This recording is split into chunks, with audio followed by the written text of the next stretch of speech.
Thank you. Thank you for that lovely introduction. And hello, everyone.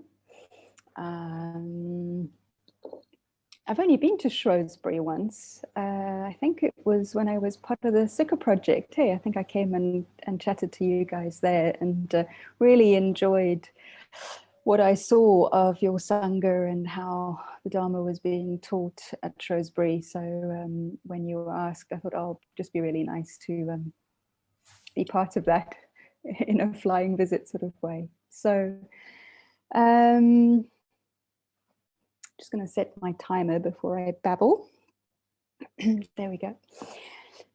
So the task was really to talk about a Dharma life, and in a formal sense, as in working explicitly for it within the context of Triratna and or teaching the Dharma is something I do for a livelihood. That's what I've been doing for the last 6 years in a wide range of ways since I moved to the UK.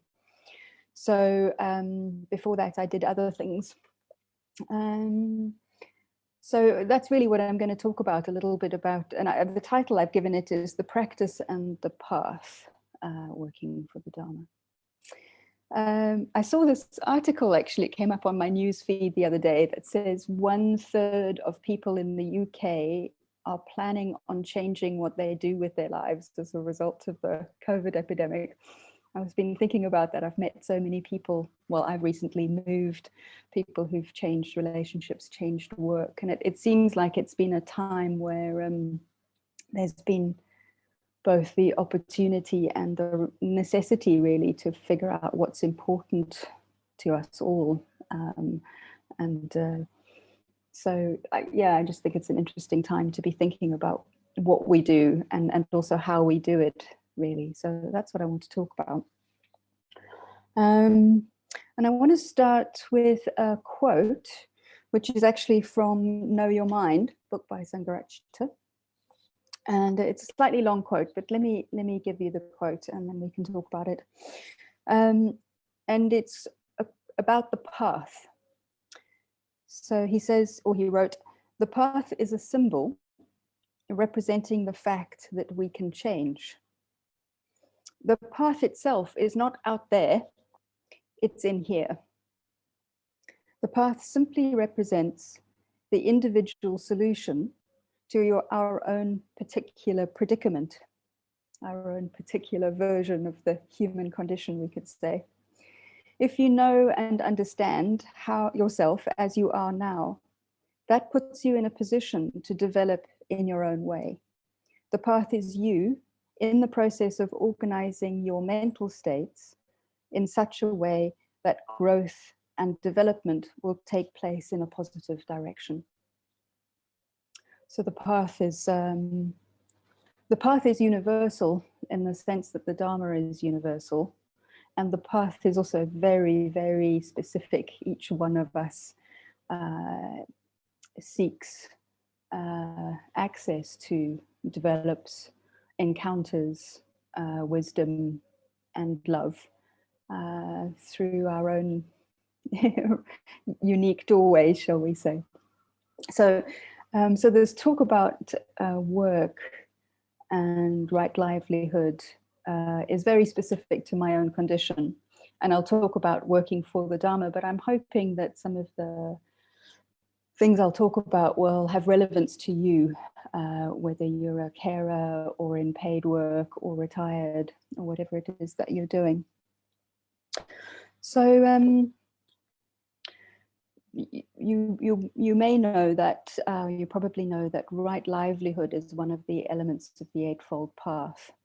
And traditionally, and in fact, we've just, traditionally it, in the form that we got it from the Pali Canon, it lists a series of things that one ought not to do because they are inherently unethical or harmful. So those would include trade in humans and animals, trade in intoxicating substances, in weapons. So, or gaining an income by occult powers. That's my favorite one.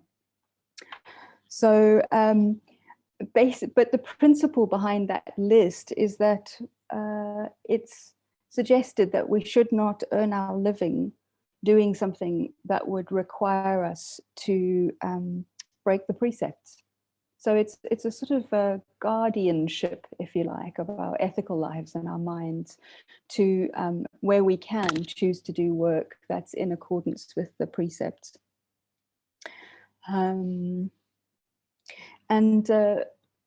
I think that what that looks like in the history of the Buddhist tradition has taken very many different forms over time, whether that's monasticism and begging reliance on others, whether that's been what people could or couldn't do in terms of the disciplinary code, the Vinaya. It's taken different forms. But I think just given that we are a tradition that is forming now in the contemporary economy, I think there have been some quite interesting bits of thinking in Triratna and by Sangharakshita and since about this area, right livelihood. It's been quite interestingly developed. So just a couple of snippets. One of the things, also from Sangharakshita, he says, no harm should come to others or ourselves in the work that we do, ideally. And I think that's really important in this idea of work as practice, that we're trying to do something, contribute something, be something that doesn't do harm to others, but also that it facilitates our own development and doesn't do harm to ourselves either.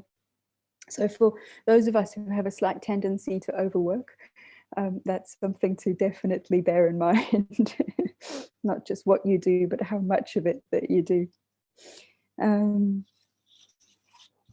Yeah. And for a kind of contemporary Buddhist movement, there's all sorts of questions, isn't there, about how do we fund what we do? How do we form communities that support the teaching of the Dharma? How do we create institutions that serve those communities? And one of the principles, which I find really interesting, is that nobody should be paid to teach the Dharma. That there shouldn't be, that Dharma, the giving of Dharma is always an act of dana. It's always an act of generosity, and in a way that you don't want to introduce other kinds of incentives to it. And I think that's quite a difficult but a very wise principle. So that's one of the foundations, if you like, for thinking about right livelihood in our context. And all the centers that you go to, basically people aren't paid to teach the Dharma. That's a gift, though there are sometimes contexts in which people are supported, that their needs are met so that they are freed up from other things to be able to do it. But there's no reciprocity, it's not a direct exchange.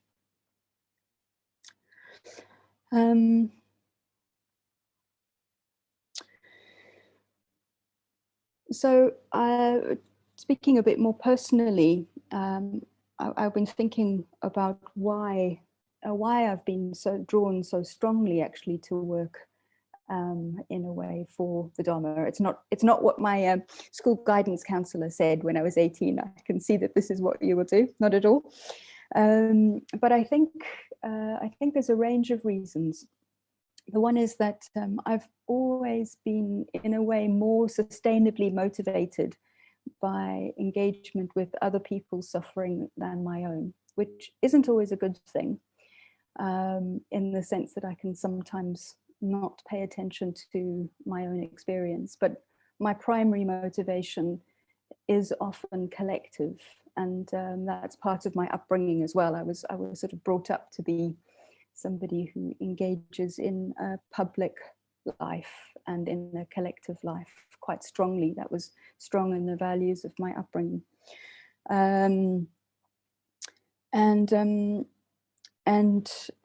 Even though I'm very, very strongly drawn to meditation and solitude, and actually most people wouldn't know this when they meet me, but I'm quite a strong introvert and I kind of freak out if I don't have enough solitude and quiet. My orientation is often collective.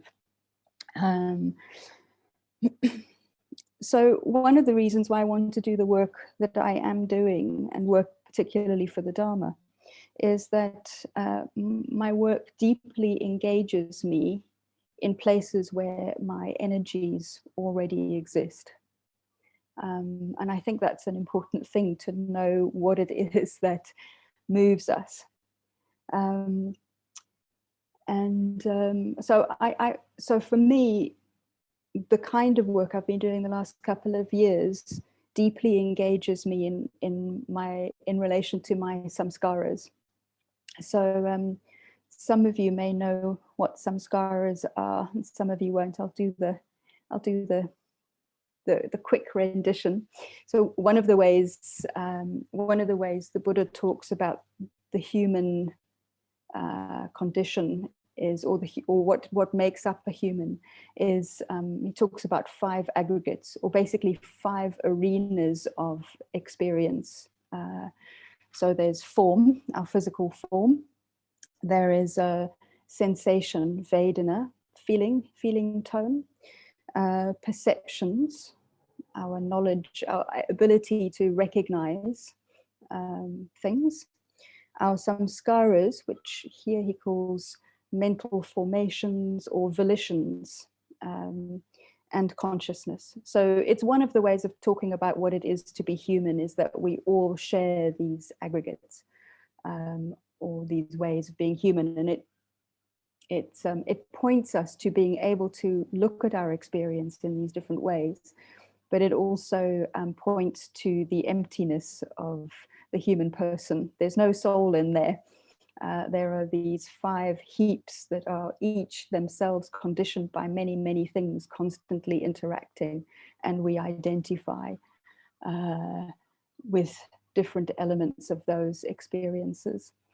But samskaras, or volitional formations, you can think of those as sort of deeply motivating habits, or deep habits of responsiveness or experience, that are conditioned by a wide range of things, including your childhood and your family and your culture and all the rest of it. And it's often that bit which we identify most strongly with, that can feel quite a lot like our personality, like who we really are. So for me, a lot of my samskaras are involved in the kind of work that I do. So for example, I come from a very, very ambitious family. My father went from being the first person in his family to go to university, in fact, to finish school, to becoming the vice chancellor of the 2nd biggest university in South Africa, where I grew up, for example. My mother is a competitive bridge player, and my brother, who's my only sibling, is an entrepreneur and an inventor, and now a multi-millionaire with helicopters and things. Genuine. So we have a very, very ambitious family. And that has shaped me. That sort of has shaped me. And I grew up in South Africa in the 70s and 80s under apartheid, and I certainly saw and experienced in various ways the worst of what we can do to each other as human beings, both in terms of violence and hatred, and also fear, and also a kind of crazy distortion and polarization. So in a way, while some of my family have put their ambition into commercial projects, shall we say, for me, always it tended towards wanting to do something for the good of others. And that kind of character, I suppose, those volitions have a dual edge to them. On the one hand, it's true, I do have a lot of energy, not inexhaustible, but quite a lot. And on the other, I experience a lot of the negative mental states that go with that, anxiety, drivenness, envy. I'll talk a little bit about these a little bit later. Comparison, that's a big one. So in a way, one of the reasons why I want to engage in the kind of work I do is because it puts me in a ground where those things are evident to me, and I can work with them, and I can work with them in collaboration and in friendship with others who really see me and mirror me back. And I really like the Vajra as a symbol in a way. Like what we're trying to do is to transform our energies. So we can't do that by avoiding our energies or our non-energies. We can't transform what we don't have access to. So part of the job of integration and getting to know ourselves and experimentation, I think, is to come into relationship with those energies and those samskaras, so that we can transform them. And by transform them, I mean, don't just negate them, but turn them into something that is of use to ourselves and to others. And the second reason, so that was the first reason I want to do the kind of work I'm doing, because it touches on and gives me access to things that I know I need to work on, and that can be a useful energy. And the other is that the Dharma, I did a lot of, most of the work that I've done until I came to the UK was quite political work. I worked as a researcher around HIV and child poverty, and basically I turned my mind to problem solving in a social way, and activism.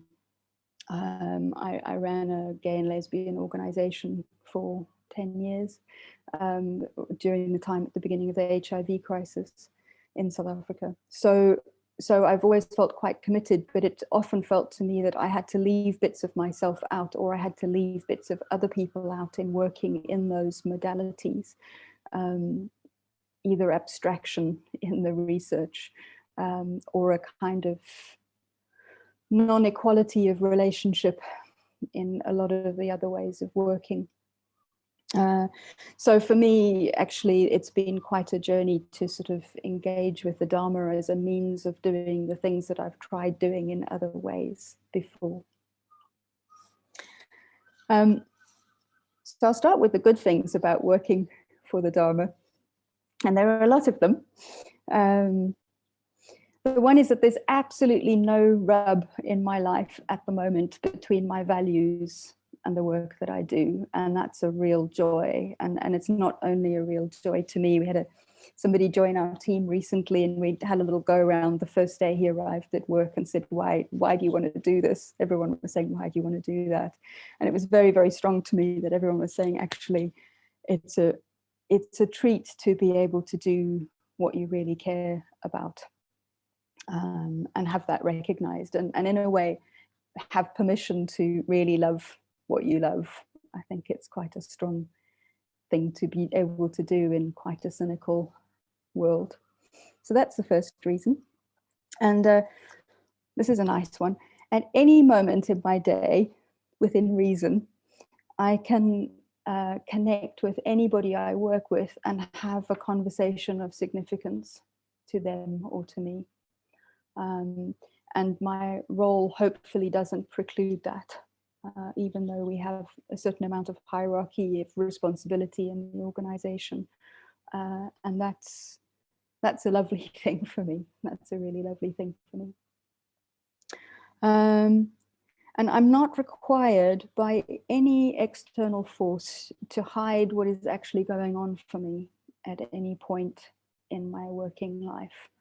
Now, sometimes I hide things myself because I'm ashamed, for example, or because I'm embarrassed, or because it would be unskillful to splurge what I'm feeling or thinking at a particular moment in time. But basically, I can lead a life that is as transparent as I can allow it to be and skillful. Yeah.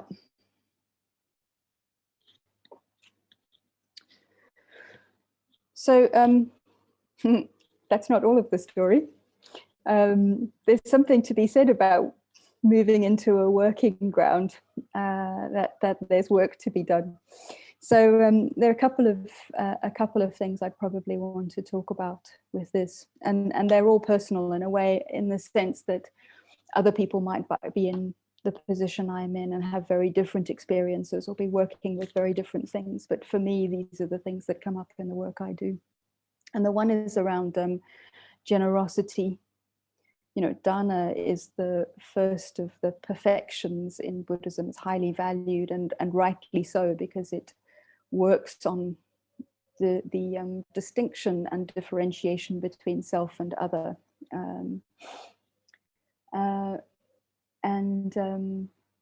I was just thinking, at the beginning of last year, when I started at Windhorse, the coronavirus epidemic hit. Everything went into lockdown. 60-something% of our sales used to go through centre bookshops. I'd been the director for exactly 2 months. And it looked like the distribution, our book distributors were going to have to close down, which meant that we literally couldn't sell any books anyway at all.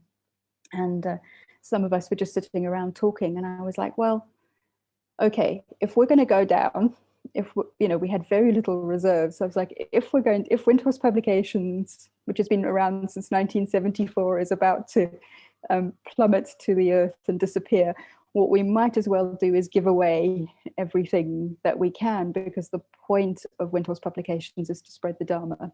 So let's just do that.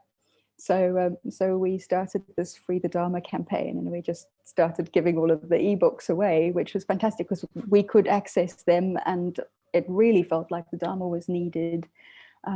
So that was really, really fantastic. And one of those delightful things to be able to do. It was very good for the whole team to be doing that.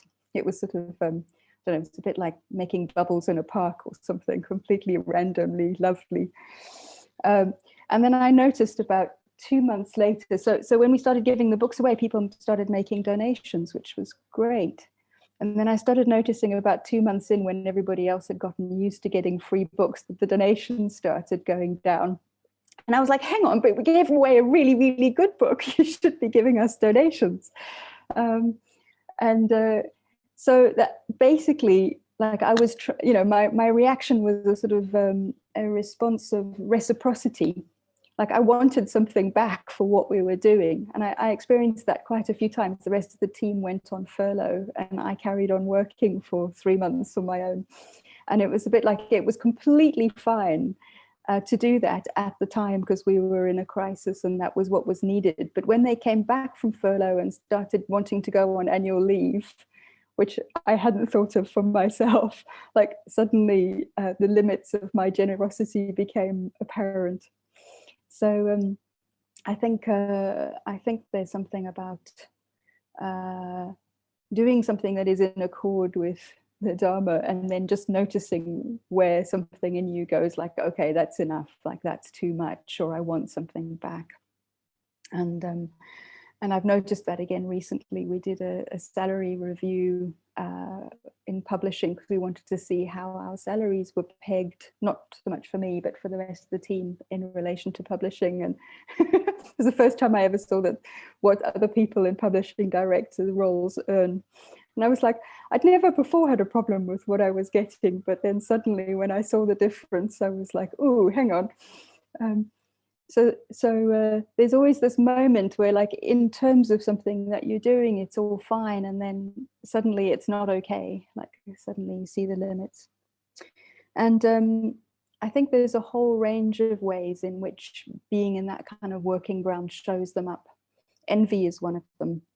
Money and security is one of them. Choosing to work for less than you might do in other ways raises all sorts of questions. I've seen it in myself and other people, about security, about being valued. What does it mean to work in ways that are valued differently from a kind of commercial valuation? The difference between taking on a lot of responsibility and the time and the space and the kind of sensitivity that's needed for meditation practice. That's been quite a big tension for me in taking on a lot of responsibility in this kind of role. In fact, I had a secret title for this talk, which is, I know there's a path around here somewhere, but I can't find it in my inbox right now. So sometimes it's quite hard to separate out the work from what's needed to do the work, I suppose. And idealism. It's very possible to say, I'm going to work for the Dharma, and then find out that working for the Dharma is also very much a samsaric activity. So I suppose just to end off, I've been thinking about, I've done quite a few other pieces of work before I took on the Windhorse Publications job in working for the Dharma, and none of them were quite right for me to do, even though it would have been okay to do them. It felt like they weren't quite right for me to be able to work in that way.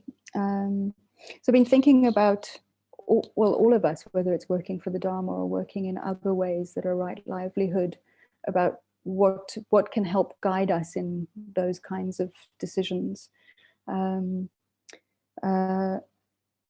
it's got to be, so I was thinking, like, well, actually something needs to be mobilizing enough. I don't work or anything else needs to be mobilizing and interesting enough to sustain it, because it does actually connect with what's at our hearts, or connects with a goal, a collective goal that allows you to contribute to it, whatever is needed, and that it's not too overwhelming. I think it's really important that one has to, going back to that thing I said at the beginning, not do harm to oneself or others in what one does. And